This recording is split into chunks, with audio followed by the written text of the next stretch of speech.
the pioneer, CEO, and one of the founding team of Nigeria's Nesd OTC Securities Exchange, Bola Ajomale, has completed his tenure of 10 years and handing over to a new CEO.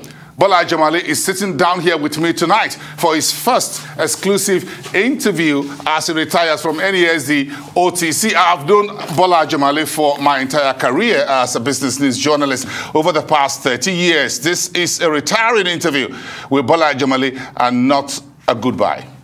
A good evening to you. How are you doing? It's good to see you. Welcome. It's good to see. It's a very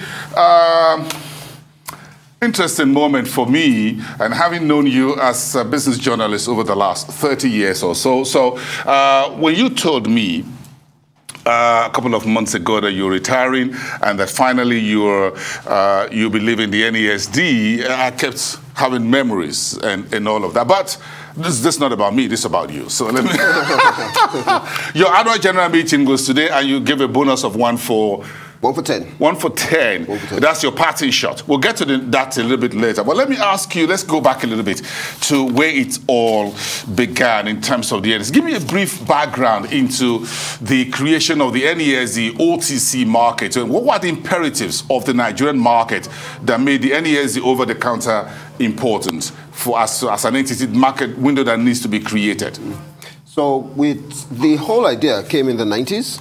Around 1995 or so, when I believe Dr. Ndanusa was the DG of SEC at the time, and he could see that the depth of the market was essentially measured by what was trading on the then Nigerian Stock Exchange, but he was aware that there's quite a lot of activity going on outside the formal listed market. He then encouraged for securities dealers to form an association. The first chairman was Dikwa Eno, who still remains on the board even now.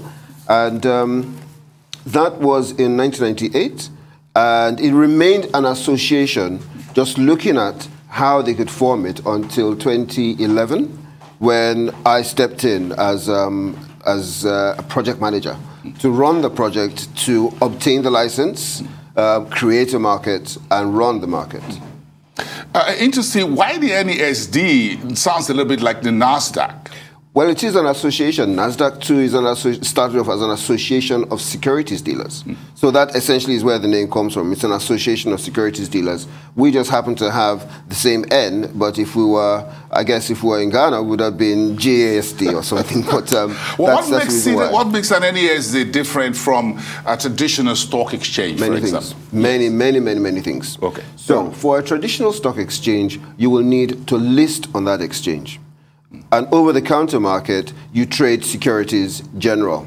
Now, you can then, if you like, duplicate the securities that are trading on the formal markets, or you can go and create instruments that are not on the formal market and create a market for them. And that's the option we chose.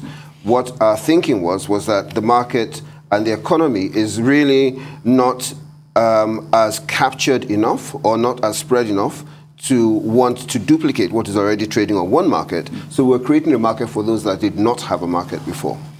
Let's talk about the takeoff. What was it like? I know it was a turbulent period. I'm sure. So tell me about the takeoff. As a project manager, setting up a new securities exchange, getting a license. I remember that from one of the former Director General you mentioned about Ndanusa was quite about a liberalizing of the market. Correct. Or the securities exchange. It was more than one exchange, as it were. That we should have multiple exchanges in Nigeria. The market was deep and wide enough, and the economy so big we could have it. So, but what was the takeoff like in terms of how you were able to convince everybody to get on board? It was rather interesting. Remember, we were coming on the back of a very difficult period in our market where stocks had crashed. There was a lot of malpractice that had taken effect. Of the 2007, yes, the 2007, between 2007 and 2010. So really, it was like the party had ended by 2010. Well, with the banking reform, correct. Lamido Sanusi, as it were. And so I think a lot of investors, operators, and regulators were sitting back, scratching their heads, saying, so how do we bring order back? And so really, our first mandate, or my first mandate, was create order in this area that, right now we can't even identify which one is worth trading or which one is not. And also allow brokers and investors to at least see some transparency behind what they're doing. And so our focus was on reporting, our focus was on broker order, our focus was on making sure that investors were protected. What are the main objectives of the NESD? And I'm sure you're just hinting on that now at inception. What has changed over time in terms of the key objectives for NESD? Has anything changed? A lot has changed. Well, not changed, a lot has evolved. So a change means a change in direction, but in our own case, it's an evolution. We're evolving. So we started off with public securities, essentially securities, equities that were registered with SEC. Now, where we're heading now is expanding into new markets, and that's really what the theme of this year has been for us. That we're shifting gear, we're changing lanes. We're still on the same journey, but we're changing lanes into another lane in essentially getting to that destination. Now, what that means is creating more things in the digital space, moving with technology, evolving with technology. It means opening up new markets, the cooperatives. We're already in discussion with the SEC on. I should be saying they, but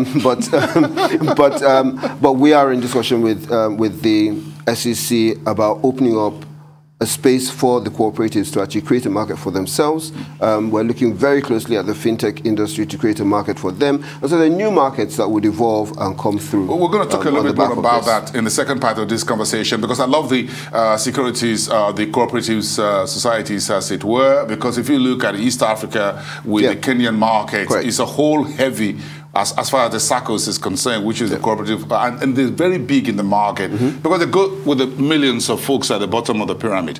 But let's stay a little bit with the early days or your years at NESD in terms of getting your market community together. You need the brokers, you need the companies that are registered on the books of the SEC to come on board. How easy or difficult was it to get them to come on a new exchange, considering the life and the size of the Nigerian Stock Exchange at the time?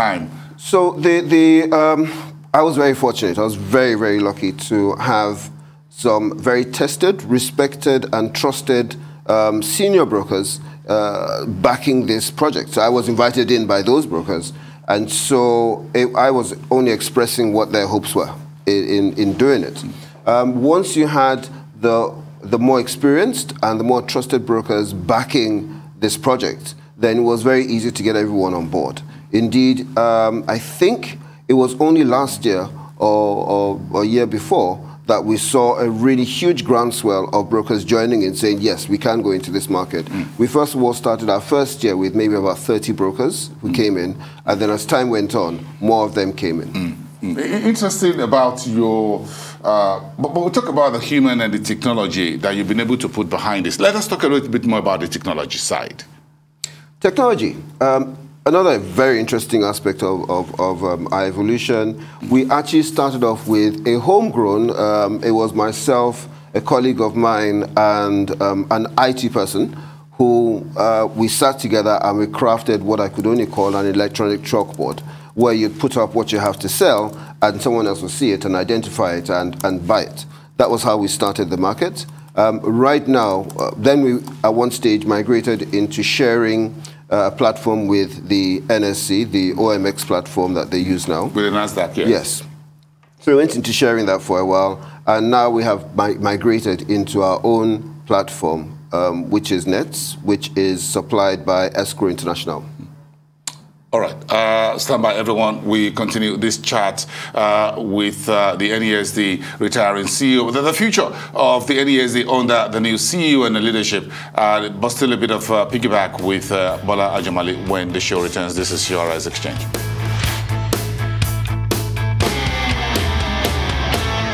Yes, my exclusive conversation continues now with the retiring CEO of the National Association of Securities Dealer, or NESD OTC Securities Exchange, Bola Ajomale, as he concludes his 10-year pioneering status with the annual general meeting of the company. Ajomale is handing over to Egwarekide Lunge as the new head of the NESD Securities Exchanges. Before we chat to the future forward of the NESD, let's talk a little bit about the numbers. How big is your community right now? How many securities do we have on the NESD OTC? We have 40 securities trading on the platform right now. Over time, some have come in and left. An example is NGX. We have 40 at the moment. We expect many more to come in. It's very easy to get into the exchange, very easy to exit as well. It forms a kind of conduit, both in and out of even the NGX. So we expect that to change. We're never surprised when it changes. But right now, we have 40 captive on the market. Our capitalization is about 1 trillion at the moment. So we're looking to grow that. Okay. Interesting, the Nesd is a PLC itself. Correct. So that's very interesting that you're a company itself, despite being a securities trading platform. So what numbers did you lay before the shareholders today and the directors? A change in direction from what we had before, but we ended up with a relatively low profit, but a lot of turnover. And we expect that to grow. That our profit at the end of last year was 20 million. And that's after we've gone through a lot of investments and expenditures over the year. So relatively lean figures in terms of profitability for last year. As I think I was here earlier on this year when I said in the first quarter of the year, we'd actually done practically as much as we did in the previous year. So things are changing. We're moving slowly out of the COVID period where things were very, very slow. And we're expecting... You need more listing on the Nesd, and that's what will be part of what Lunge will be doing moving forward. So what's the foundation for that? Foundation is, first of all, the structure of how the market operates. Secondly is the fact that we have proven over time how efficient the market is in terms of trades, in terms of operations, in terms of brokers, pricing. The price mechanism is slightly different from what you have on the traditional exchange. And so it gives you an alternative. And so we expect that on the back of that, quite a few more transactions and deals will come in. That's the first side. The second part of it, and really it's not just about technology alone, but the technology we're using as well has now been tight coupled to the CSCS. Which means, again, real-time transactions and so on. You can get your responses real-time. Where we're headed is a T+0 environment, and I'm trying my best not to give too much away, but we will be moving to a T+0 environment eventually on some instruments. We believe that, again, would create a lot more activity. As I had mentioned earlier on, there are new markets that are opening up as well.